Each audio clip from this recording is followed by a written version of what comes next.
let's talk about our value and self-worth in Christ, not in other people and what they say about us while we do some makeup.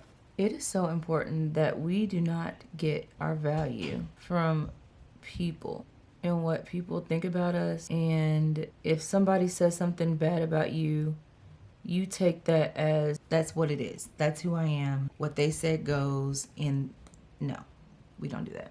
Also, let's not get lost in comparisons, especially on social media. Comparing yourself to the next girl. Ooh, I want to look like her. Ooh, I want to look like her. The Bible says that we are fearfully and wonderfully made. I mean, think about it. The creator of the world thought about you, your features, what your nose looks like, what your body looks like, what your face and lips and all that looks like. The creator of the universe made you to look that way.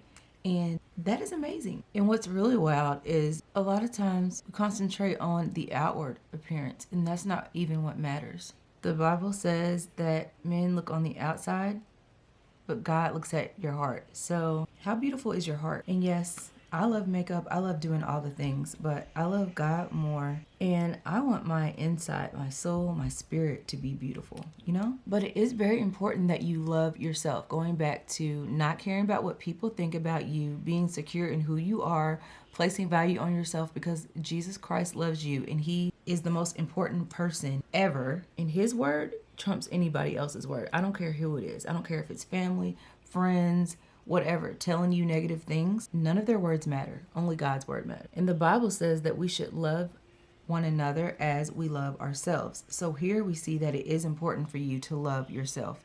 You have so much value. You have so much potential. God has a purpose for you to fulfill. And it's the devil's job to try to make us feel worthless, to feel like we can't do anything, especially when this worldly world we live in is just bombarding us with comparison. I just want you to know that you're valuable and don't let anybody take that away from you. Don't ever doubt yourself. Don't ever doubt your value because God loves you so much that he died for you.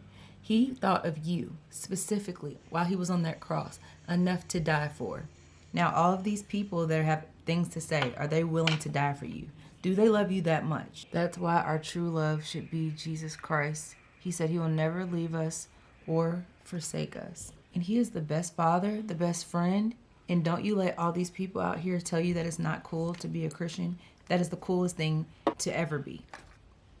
Your soul depends on it. Happiness and the success of our life depends on our relationship with the Lord. And he said he came to give us life.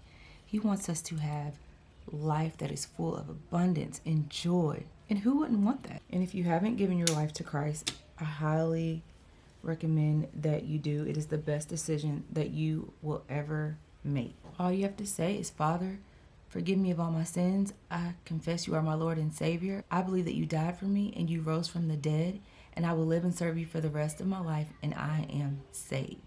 And that's all you have to do. Giving your life to Christ is the best thing that you could ever do. Don't let this world fool you with its false pleasures, with a false reality, thinking that it's only cool if you're sinning, showing your body, drinking, smoking, all of that stuff. It's a trick of the enemy. But give your life to Christ. I'm telling you, it is the best decision you could ever make. All right, and that's it. But I encourage you to, even after this video is over, take some time, spend some time with God. Let him talk to you. He's real, and he'll show himself to you.